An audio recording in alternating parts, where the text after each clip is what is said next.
Assalamualaikum warahmatullahi wabarakatuh.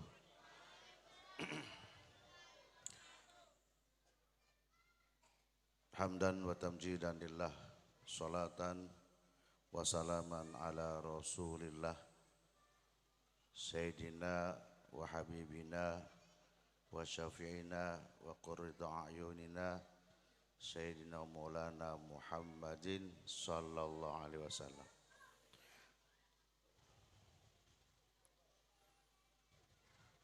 Hadratul mukarram wa muhtaram para masyayikh, para habaib, para kiai, para asatidz, Abul Khusus Al-Habib Umar Mukhdar bin Abu Bakar bin Syekh bin Yahya,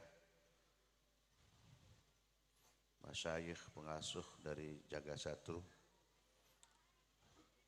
juga serta habaib lainnya, dan tak lupa Ketua Tanfidiyah, pengurus Majelis Wakil Cabang Nahdlatul Ulama Kecamatan Sumber, Kiai Al-Haj Abdullah Nasruddin Siddiq LC, beserta para hadirin jamaah dan Allah yakum. Yang pertama, patut kita syukuri bahwa kita masih bisa hadir dalam majelis yang mulia ini dalam rangka menumbuh kembangkan mahabbah melalui Maulidin Nabi baginda Rasul sallallahu alaihi wasallam.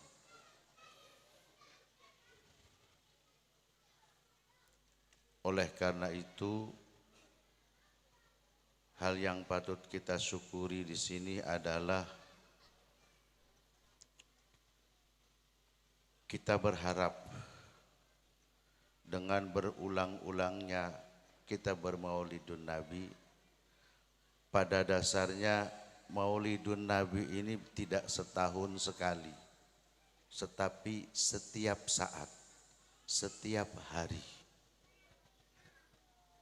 Setiap di mana kita mengingat, karena perilaku amaliyah yang kita lakukan harus diniati mengikuti baginda Rasul sallallahu alaihi wasallam.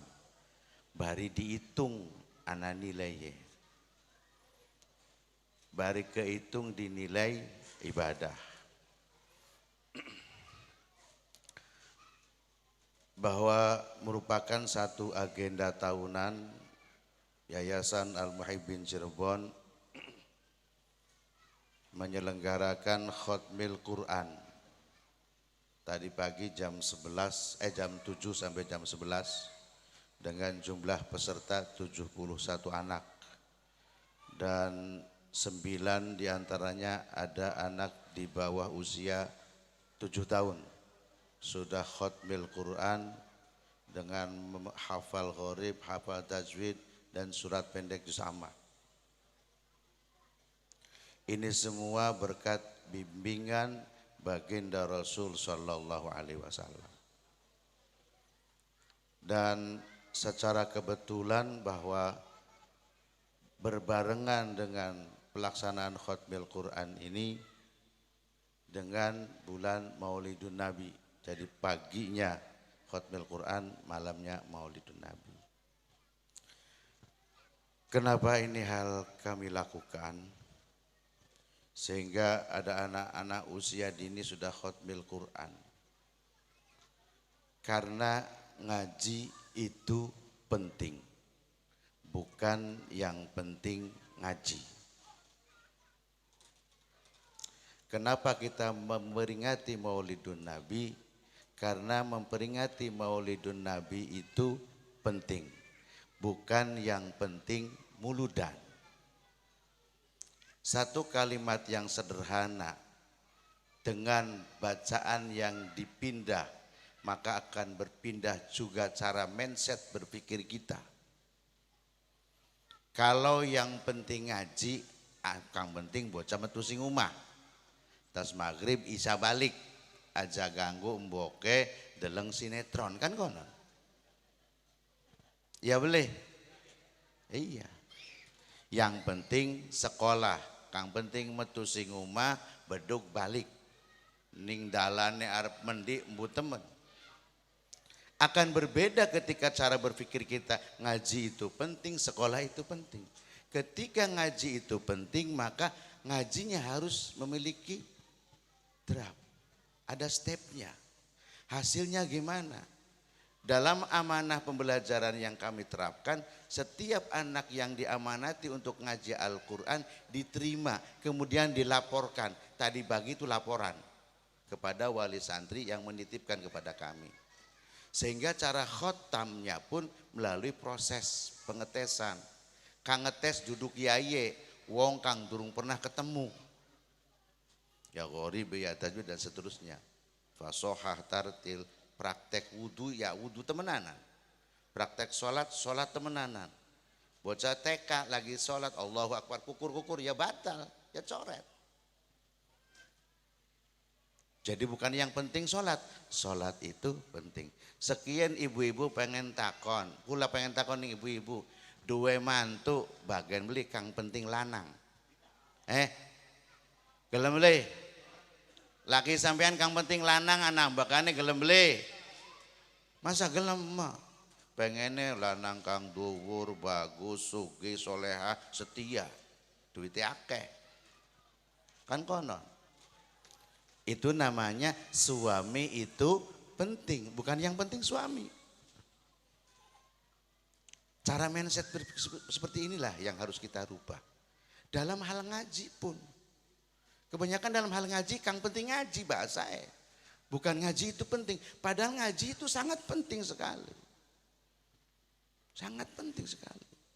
Betul ijazah khatam Quran tidak bisa untuk kerja. Jangan lupa yang akan menyelamatkan anak kita dari hasil kerjaannya itu ijazah Quran. Sehingga orang itu jujur, tidak korupsi. Makan itu penting, bukan yang penting makan. Kalau yang penting makan, yang bukan jadi haknya dimakan. Tapi kalau makan itu penting, maka makanannya harus bergizi, asalnya dari mana, prosesnya gimana, hak orang lain atau bukan. Ini yang namanya meneliti makanan yang dimakan. Karena apa? Karena makan itu penting. Oleh karena itu, Bapak dan Ibu sekalian, patut juga kami bersyukur kepada Allah, bersyukur kepada kedua orang tua kami, bersyukur kepada guru-guru kami. Ini semua adalah berkat tasasul ittisal, talaki bersama guru-guru kami, sehingga semuanya bisa berjalan dengan lancar. Kami sangat sekali tersanjung ketika 2 tahun yang lalu salah satu putra dari Hadrul Syekh Al-Habib Syarif Muhammad bin Syekh Jadi Jagasatru mencari sebuah tempat ngongkoning anake 2 tahun yang lalu, panjenengannya pun wafat 2006. Apa yang beliau dapat perintah dari ayahandanya? Cari tajuk cilik kang sebelah kulone ana omah Gebyog loro, sebelah wetane kebon. Ninggangnya asistennya takoni kula, wis mene. Buru beli mene wis mene. Begitu mene AIP ndi masih dalan. Begitu AIP teka, lah gin gebyoge. Bener berarti. Kang digulati kita. Seneng beli. Alhamdulillah guru kula masih nitip ning putrane kongkon niliki. Kongkon niliki artinya eman. Duduk lah, apa ya? Kongkon ditiliki, duduk. Saking emane kongkon ditiliki. Saking emane. Oleh karena itu, maka inilah sebuah komunikasi kita bertawasul kepada para masyayikh kita. Komunikasi kita yang hidup. Bertawasul kepada orang tua kita. Karena di dalam diri kita terdapat jasa, terdapat ruh, terdapat qalb, hati. Kalau ketika kita mati, ya mati. Apa yang mati? Jasad. Kapan itu namanya mati? Ketika dimandikan, dikafankan, disolatkan, dipendem. Setelah dikubur, mati enggak? Ya enggak. Langkan yang kuburan kang ngomongin batangnya sapa ku laka. Tapi makame sapa. Artinya hidup. Ruhnya hidup, masih hidup. Lah, ruh kita orang-orang awam masih berada di seputar bumi ini. Di alam dunia ini, di alam barzakh. Tapi kalau ruhnya guru-guru kita, para aulia, para ambia, langsung diangkat oleh Allah ke arus sana. Dan beliau akan mendoakan kita kalau kitanya ingat. Orang tua kita juga akan mendoakan. Sholat 5 waktu durung pada hafal. Tapi bocah cilik-cilik SD kelas aja dong setengah 5 utuk Masya Allah. Saya tidak bercita-cita untuk mendirikan pondok pesantren, tidak. Begitu datang ke pegawai takaran dibeli puyeng Bu. Puyeng. Terus cuma berpikir, ya Allah gimana caranya? Kira-kira kulaku bisa sholat jamaah 5 waktu. Kira-kira subuh ku aja kula karo rabi bae adan dewek komat dewek. Ngimami dewek. Wah yakin sih kada kaya kudu luru batur. Maka anak batur.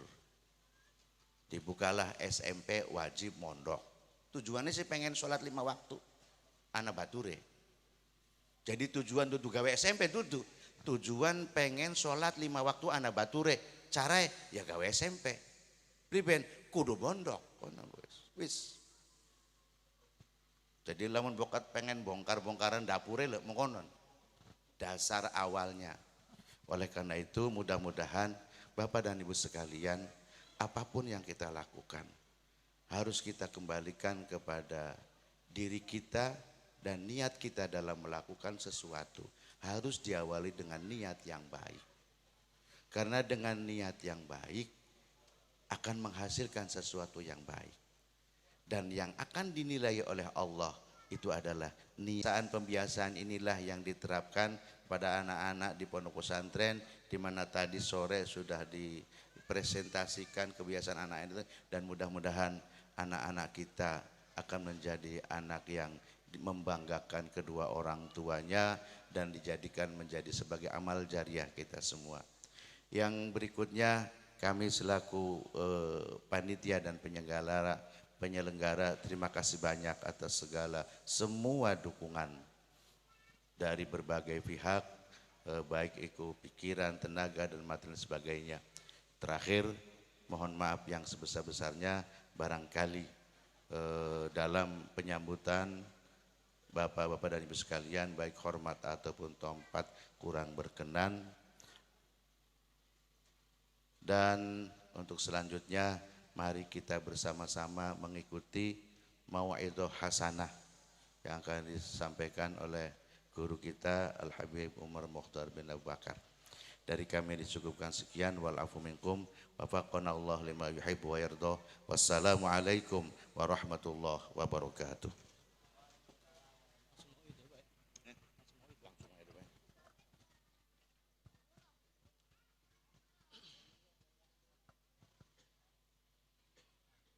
Terima kasih kami sampaikan atas sambutan yang sudah disampaikan. Semoga apa yang beliau sampaikan menjadi motivasi sekaligus meningkatkan himmah dan giroh kita dalam menjalani kehidupan. Acara yang berikutnya yaitu acara inti Mau'idhah Hasanah yang mana akan disampaikan oleh Al-Habib Umar Muhdhar bin Abu Bakar bin Syekh bin Yahya dari Pondok Pesantren Jaga Satru. Kepada Al-Habib Umar Muhdhar bin Abu Bakar bin Syekh bin Yahya dan juga undangan kehormatan dipersilakan naik ke atas panggung.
Assalamualaikum warahmatullahi wabarakatuh.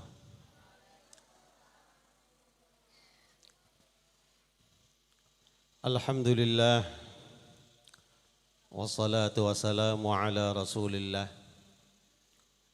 wa ala alihi wa sahbihi wa mawalah. Wala hawla wala quwwata illa billah.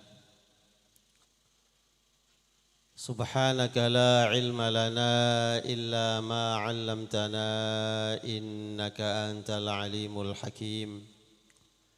Wala hawla wala quwwata illa billahil aliyyil azim. Amma ba'd. Ingkang kawula muliaken sedanten para kiai, terkhusus Mudirul Ma'had Kiai Haji Badruddin Asmawi, mata'an Allah bituli hayatihi, amin ya rabbal alamin. Lalu kawanten kang kawula muliaken Kiai Haji Abdullah dan segenap para kiai, para ustaz, para sepuh bini sepuh, para habaib yang mudah-mudahan selalu dalam lindungan Allah Subhanahu wa taala. Hadirin wal hadirat, bapak-bapak, ibu-ibu sekalian, alhamdulillah, puji syukur dumateng Allah Subhanahu wa taala pada kesempatan malam ingkang barokah niki di tempat yang mulia, yaitu tempat ilmu agama. Mudah-mudahan ingkang menimba ilmu teng panggenan ingkang mulia niki diparingi ilmu ingkang manfaat, barokah, nambah hidayah, amin ya rabbal alamin. Dan juga tidak lupa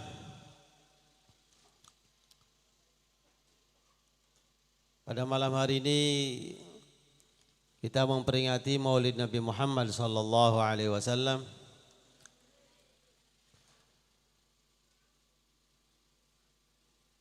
Kita semuanya mendapat kenikmatan besar dari Allah Subhanahu wa taala, diparingi dados umat Kanjeng Nabi Muhammad sallallahu alaihi wasallam. Sallu ala Nabi Muhammad. Yang artinya kita semuanya dijadikan oleh Allah manusia yang lebih mudah mendapatkan surga. Amin ya rabbal. Tentu surga niku untuk manusia semuanya dari zaman Nabi Adam alaihi salam sampai akhir zaman. Semuanya hidup berusaha menjalankan kebaikan demi mengharapkan kebahagiaan dunia dan akhirat. Kabeh manusia seperti itu. Dari zaman Nabi Adam sampai akhir zaman, manusia berusaha mendapatkan kebahagiaan dunia dan akhirat. Dan tentu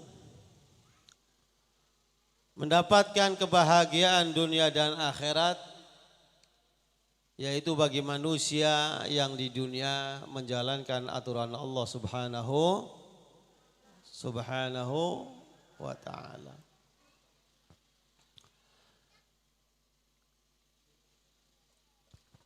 Surganya satu. Dan semua manusia dari zaman Nabi Adam kabeh pengen manjing surga. Ya, kabeh manusia dengan jumlah sekian banyaknya. Kalau kita berpikir di akhirat nanti, ya, ketemu dengan umatnya Nabi Musa, ketemu dengan umatnya Nabi Isa ketemu dengan umatnya Nabi siapa lagi? Nabi Nuh alaihis. Kita semuanya akan ketemu dengan umat-umat nabi-nabi terdahulu. Semuanya sama, kepengen manjing surga. Pertanyaan saya, kira-kira lamun ketemu karo umatnya Nabi Musa. Ya. Umatnya Nabi Musa usianya panjang apa pendek? Panjang apa pendek? Panjang-panjang, 700 tahun, 800 umat Nabi Nuh khususnya. Oke. Lah pertanyaan saya, lamun sampean kabeh ning alam mahsyar ketemu dengan umat-umat terdahulu yang usianya panjang-panjang, yang posturnya besar-besar. Ya, umat Kanjeng Nabi Muhammad SAW usianya pendek-pendek. Berapa tahun?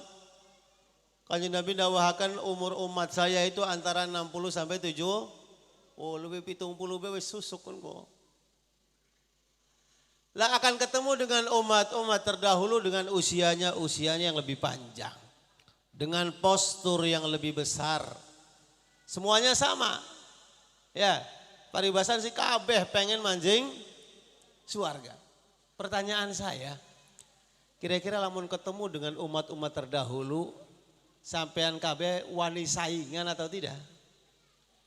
Hah? Bu, ketemu umat Nabi Nuh umurnya 700 tahun. Sama-sama pengen manjing suar, wani beli saingan. Ngandelakan apa tuh? Hah? Ini beneran ya, maknanya beneran kok kesimpulannya supaya kita meningkatkan rasa syukur dumateng Gusti. Kumpul sama, semuanya pengen surga. Jadi kira-kira pertanyaan saya, kalau saingan ketemu umat Nabi Nuh, wani atau tidak? Ya iku modelnya apa, coba ngomong wani iku. Sok ngadirakan apa? Ngadirakan umur, lah umurnya. Aduh. Kanjeng Nabi lagi Isra Mi'raj mawon ningali ibu-ibu nenek-nenek menangis di samping kubur. Nalikane Isra diperlihatkan nenek-nenek menangis di samping kubur. Kemudian ditanya, "Nek, kenapa Nek nangis? Cucu saya meninggal. Berapa umurnya Nek?" 500 tahun. Oh. 500. Jadi kira-kira kita yang umurnya pendek ketemu dengan umat terdahulu sama-sama ingin masuk surga. Masya Allah, coba pengen lamun, pengen saingan. Tidak ada, artinya modal kita apa? Pengen ngadirakan sembayang. Jare umat Nabi Nuh, lah kamu sembayang berapa tahun? Hah? Ya lamun je umurnya 70 tahun, biasa sembayangnya sih paling pirang tahun kan kok. Nggih betul? Orang mengatakan istilahnya usia produktif sih berapa tahun dari seluruh usia. Ketika ingin bersaing dengan umat terdahulu dengan sholatnya, izin. Nembe 70 tahun umat terdahulu kita sholat 700 tahun. Jadi gimana? Ya pangapunten rebutan suarga ya sampean kok dikit. Sholat cuma 70 tahun.